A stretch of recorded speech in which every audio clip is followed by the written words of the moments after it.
네, 오늘은 하나님을 기쁘시게 하는 삶, 이런 제목으로 같이 말씀 나누겠습니다. 오늘은 설교를 시작하면서 사진 몇 장을 좀 같이 보며 설교를 좀 시작하려고 합니다. 사진 한번 좀 보여주시겠습니다.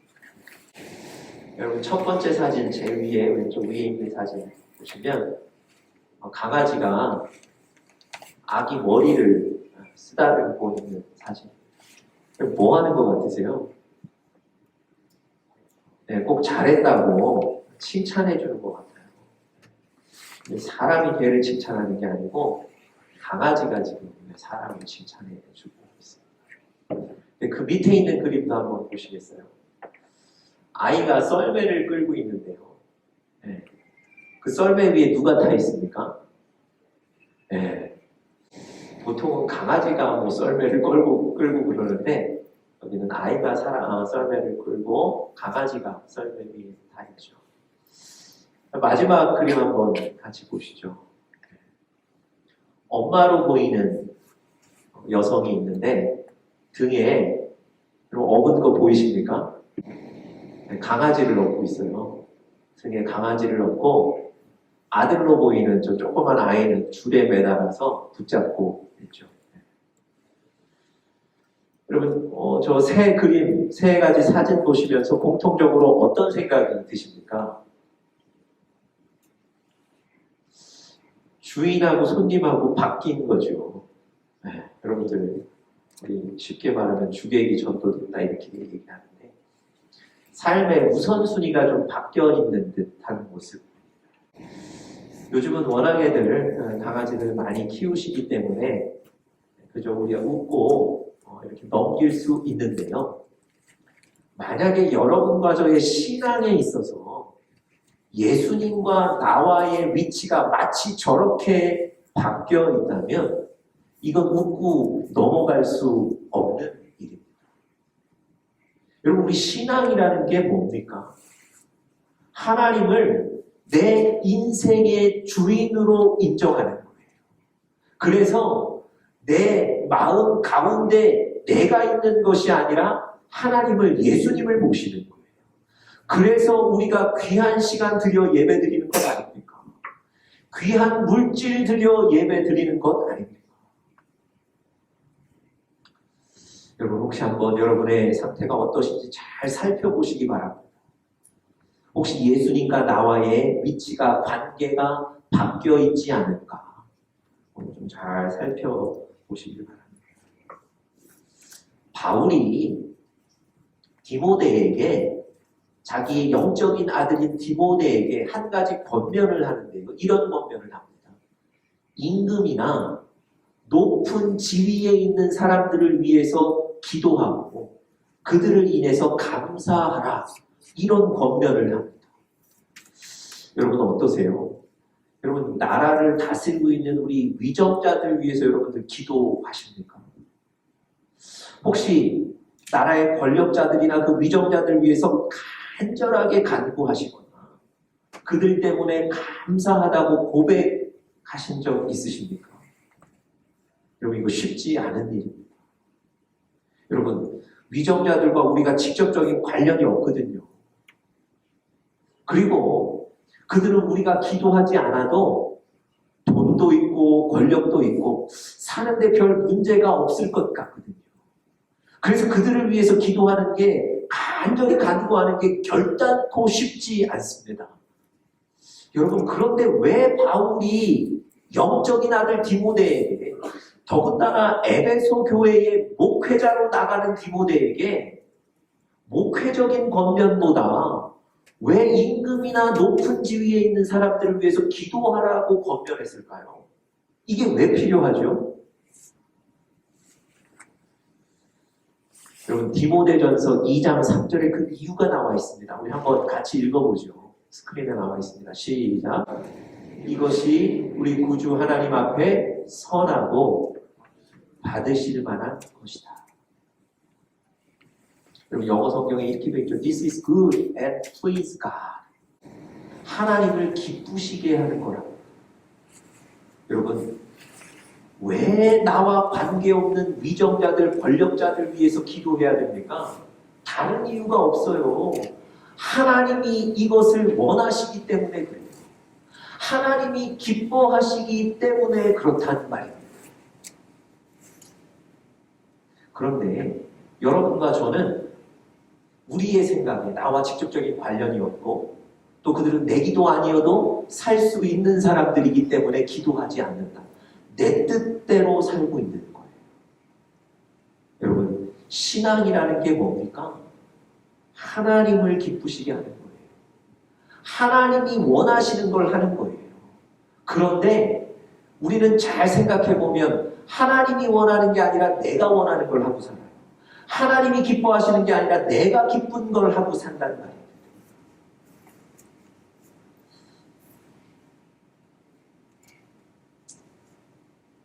지난주에 제가 이 디모데전서 말씀 읽고 묵상하는 가운데 하나님이 원하는 게 아니라 내가 원하는 걸 하고 있는 그 모습을 보고 제가 회개하지 않을 수가 없었습니다.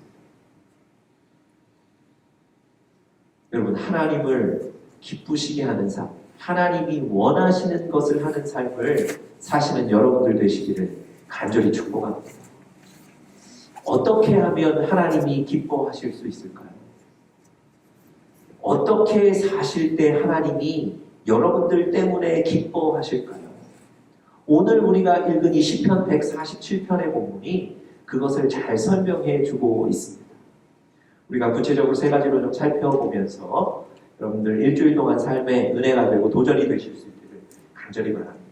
첫 번째로요, 오직 하나님만 신뢰하는 사람을 기뻐하십니다.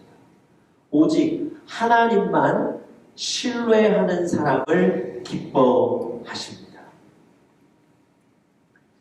여러분, 오늘 우리가 읽은 시편 147편 10절에 보면 갑자기 이런 얘기가 나와요. 여호와는 말의 힘이 세다 하여 기뻐하지 아니하시며 사람의 다리가 억세다 하여 기뻐하지 아니하시는도다. 여러분, 말은 어떤 동물입니까? 아주 빠르고요, 역동적이고 힘이 있는 동물입니다. 그래서 그 당시에 이 말을 군대의 무기로 삼았을 정도입니다. 여러분, 그 군대들이 군사력을 강화하기 위해서는 말을 확보하고 말을 훈련시키는 데 집중했다는 겁니다. 여러분, 말이 이끄는 전차가 있는 군대는 두려움의 대상이었습니다. 여러분, 사람들은요, 말이 있으면 그 말 때문에 전쟁에 나가 승리할 거라고 생각했어요.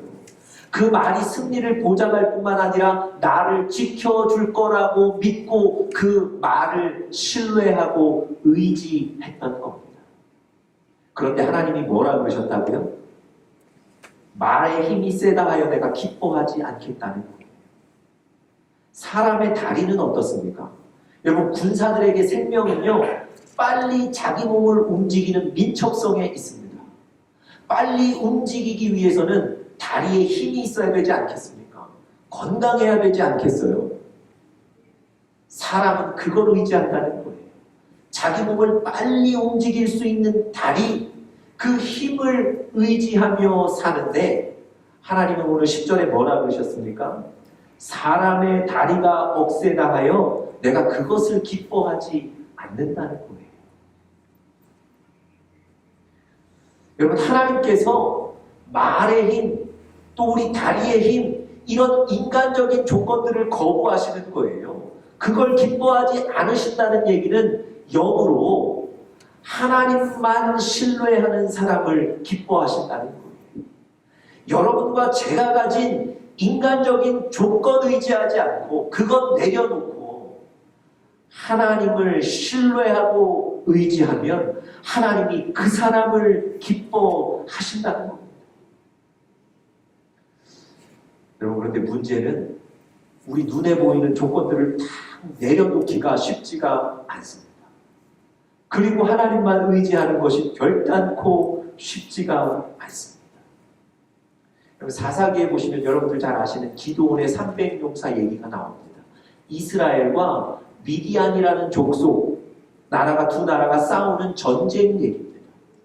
미디안의 군사는 13만 5천 명이고요. 그에 맞서 싸워야 되는 이스라엘의 군사의 숫자는 3만 2천 명이에요. 여러분 어디가 크죠? 네, 여러분들 다 아시지만 대답을 안 하시네요. 13만 5천 명이 훨씬 크지 않습니까? 그런데 하나님께서 3만 2천 명인 이스라엘 군대의 숫자가 많다고 그러시는 거예요. 그러면서 줄여야 되겠다고 그러시는데, 그래서 이렇게 말씀하세요. 3만 2천 명의 군사 중에 지금 불안하고 두려운 사람은 집으로 돌아가라. 그랬더니 세상에 2만 2천 명이 돌아갑니다. 몇 명 남았죠? 10,000명 남았습니다. 여러분 2만 2천 명이 돌아갔다는 얘기는 자기들도 이스라엘이 지금 군사적으로 많이 불리하다는 걸 인정하는 거예요. 그래서 싸우면 질 거라고 생각해서 도망가는 겁니다. 이제 10,000명이 남았는데요. 하나님은 그 10,000명도 많다고 그러세요. 그래서 이번에는 물가에 데려가셨어요. 그래서 물을 손으로 떠 마시는 사람만 남기고 다른 사람은 돌려보내셨는데 돌려보내신 숫자가 9,700명입니다. 여러분 300명 남은 거예요. 그래서 기드온의 300용사입니다.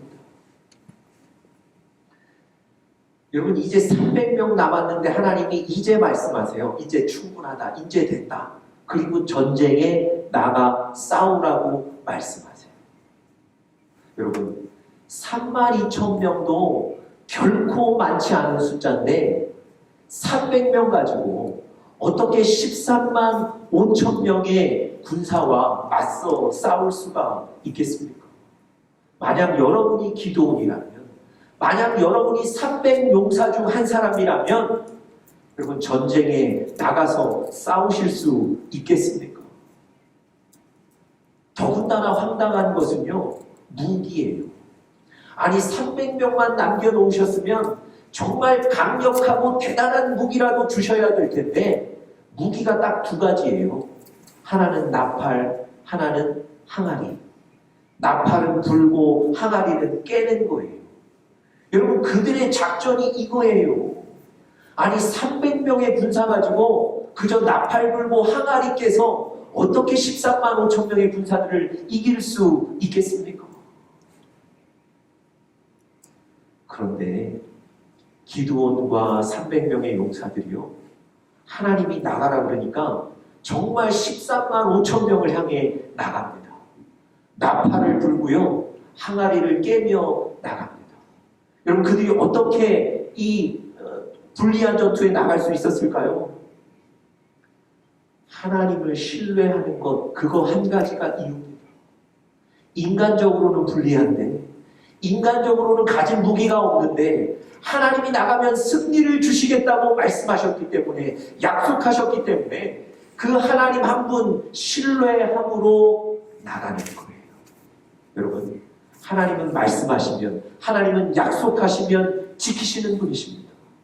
하나님께서 기드온과 300용사에게 승리를 주셨습니다. 하나님을 신뢰하는 그들을 하나님 축복하셨습니다. 여러분 하나님은 왜 32,000명의 군사들이 많다 그러셨을까요? 왜 10,000명의 군사들도 많다 그러시고 300명까지 줄이셨을까요? 여러분 사사기 7장 2절에 보면 하나님이 아주 정확하게 그 군사들을 300명까지 줄이신 이유를 정확하게 설명하십니다. 자, 우리 스크린에서 사사기 7장 2절 말씀 한번 같이 보겠습니다. 우리 같이 한번 사사기 7장 2절 우리 같이 한번 읽어보겠습니다. 시작. 내가 거느린 군대의 수가 너무 많다. 이대로는 내가 미디안 사람들을 네가 거느린 군대의 손에 넘겨주지 않겠다. 이스라엘 백성이 나를 제쳐놓고서 제가 힘이 세어서 이긴 줄 알고 스스로 자랑할까 염려된다. 여러분, 하나님이 줄이시고 그래서 300명만 남기신 이유가 뭡니까?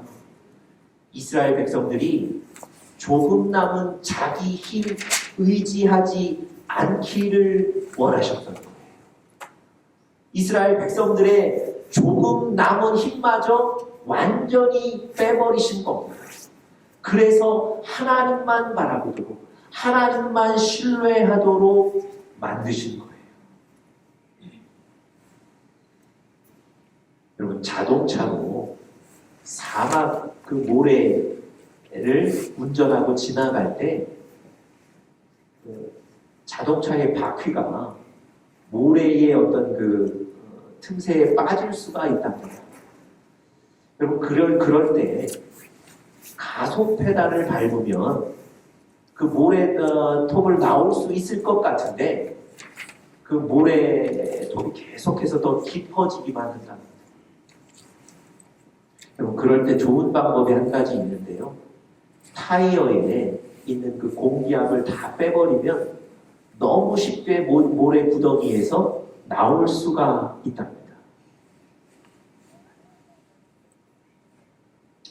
여러분, 여러분과 저의 인생에도 우리가 우리 인생의 차를 운전해 갈 때 이 모래 구덩이를 만날 수 있고요. 거기에 우리 인생의 차의 바퀴가 빠질 수 있어요. 그때 여러분과 제가 우리의 능력, 우리 자신의 어떤 힘을 의지하면 마치 가속 페달을 밟는 것과 같습니다. 쉽게 나올 것 같지만 우리 인생의 구덩이가 계속 깊어지는 거예요.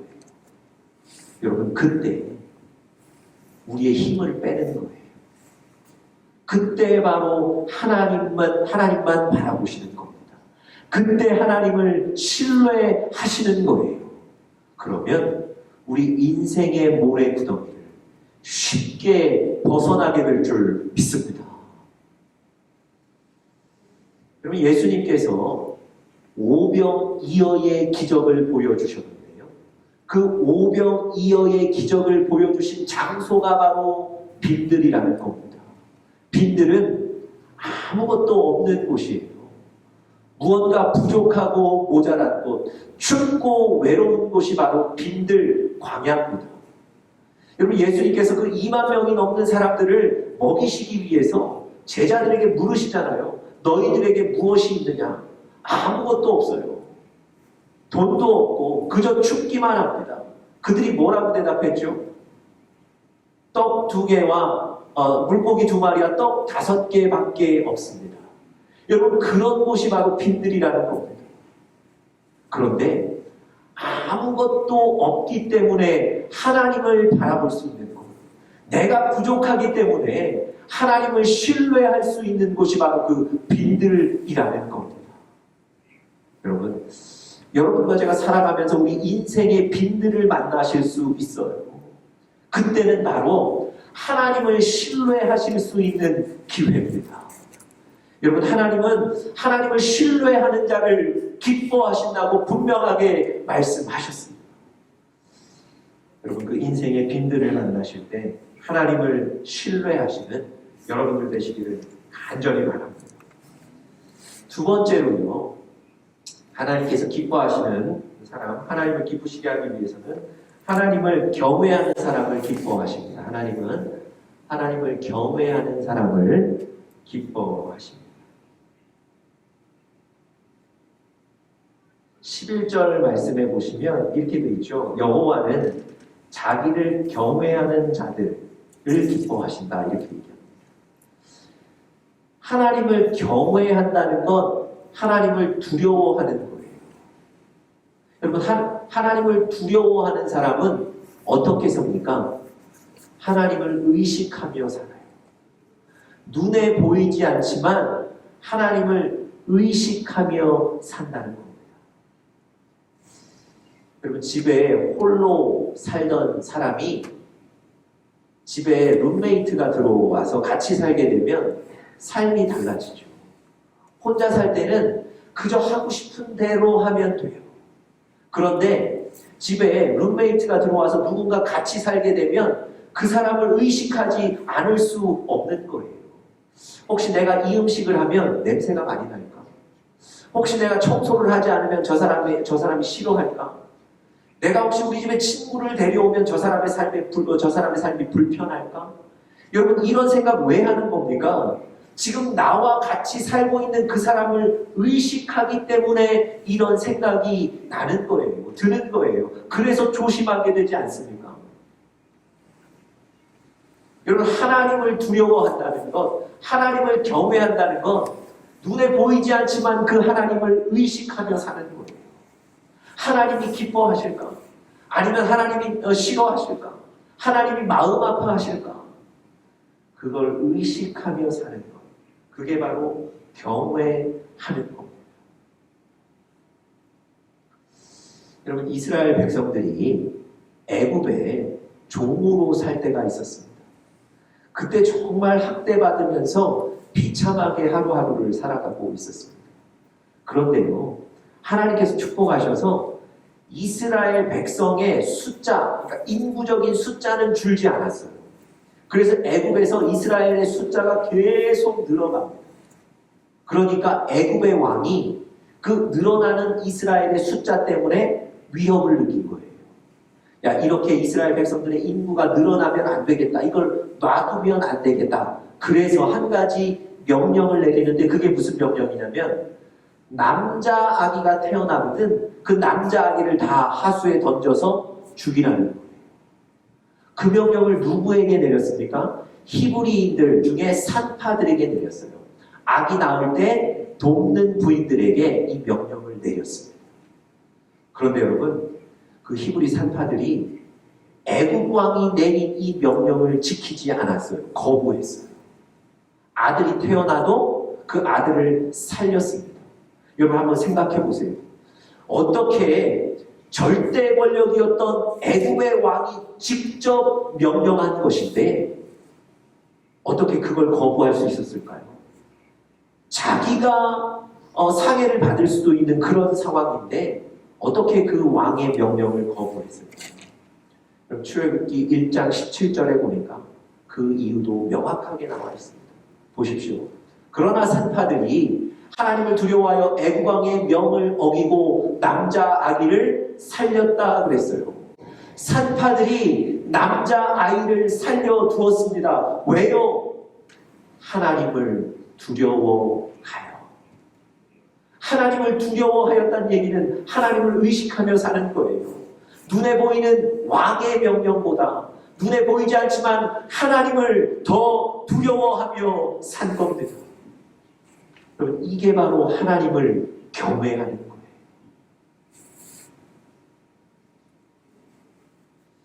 여러분, 하나님을 경외하며 살고 계십니까? 바울이 갈라디아 교회에 편지를 보냈는데요.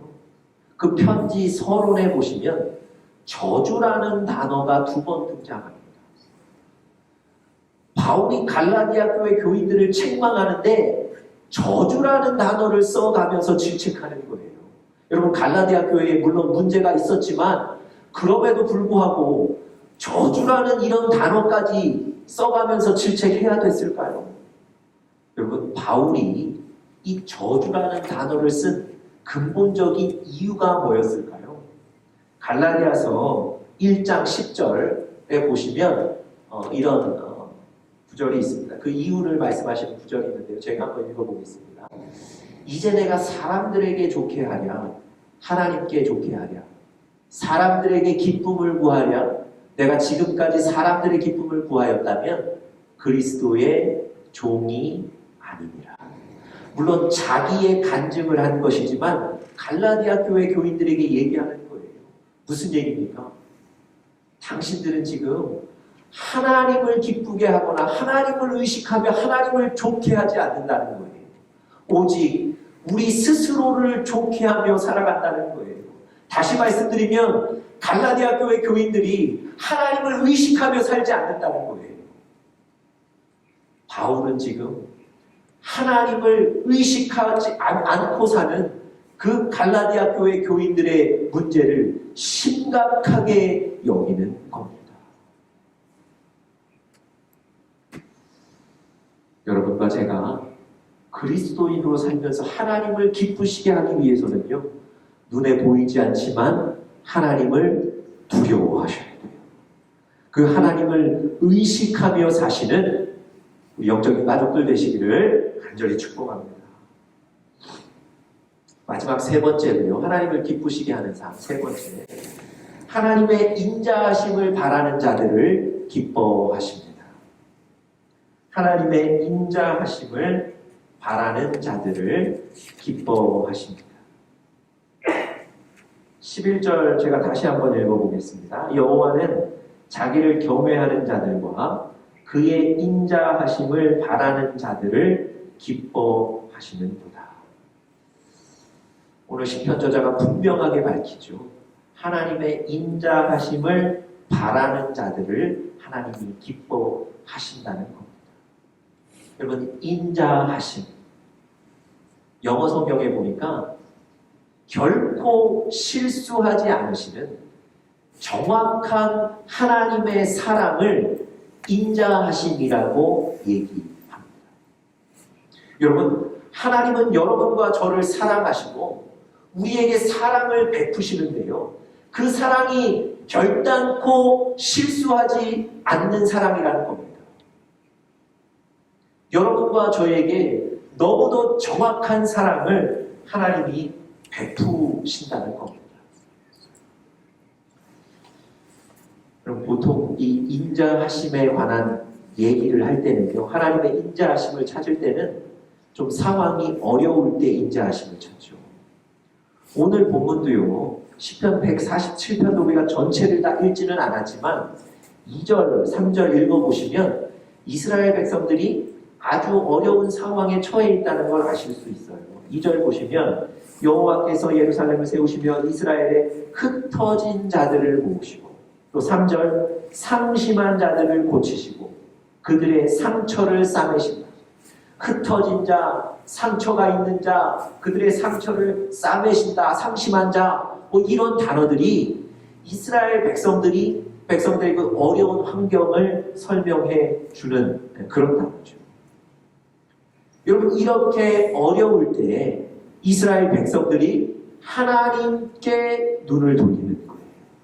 그들이 하나님을 바라보는 겁니다. 여러분, 이스라엘 백성들이 어떤 하나님의 어떤 면을 바라봤을까요?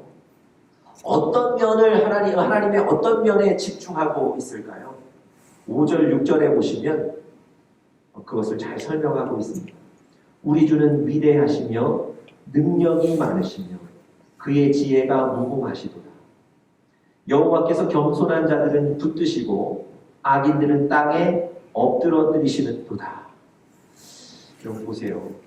이스라엘 백성들이 위대하신 하나님, 크신 하나님을 알고 있는 거예요. 그래서 그 하나님이 내가 어떤 형편에 있는지, 앞으로 내가 어디를 가야 할지 하나님은 다 알고 계시다는 거예요.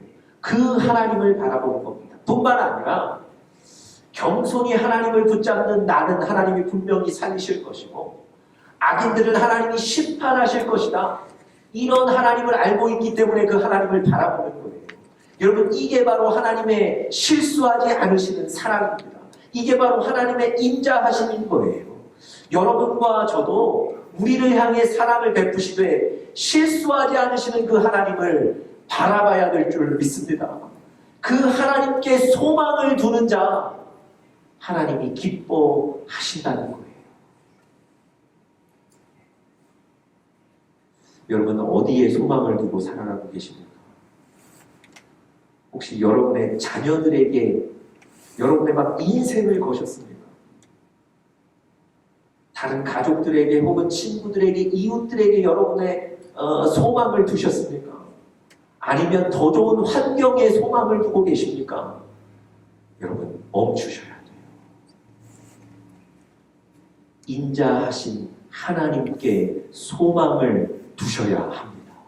왜 그렇습니까? 하나님이 그런 사람을 기뻐하시고 그 사람을 축복하시는 겁니다.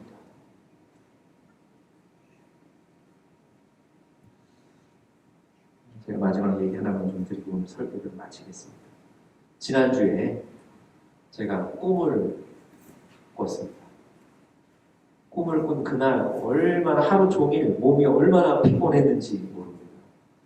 그 꿈이 제가 다시 군대에 가야 된다는 그런 꿈이었어요.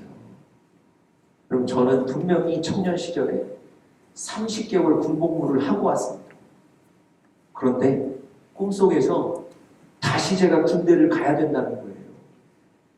너무 억울하고 그래서 안 가겠다고 버텼는데 사람들은 다 가야 된다는 거예요. 오히려 제 주변에 있던 사람들이 환송회를 해주더라고요. 심지어 잘 갔다 오라고 기도를 해주더라고요. 그 장면을 보고 제가 더 이상 안 되겠구나. 내 억울함을 아무도 들어줄 사람이 없구나. 그래서 제가 거기서 포기를 했어요. 그리고 나는 그럼 군대를 갔다 와야 되는구나. 포기를 딱 하고 있었는데 갑자기 저 멀리 제 앞에 저희 집에 그 7살짜리 아이가 서 있는데 그 아이 얼굴이 딱 보이는 거예요. 그 아이 얼굴을 보자마자 절대 저 아이를 두고 나는 군대를 갈 수 없다. 이 결단이 생기더라고요.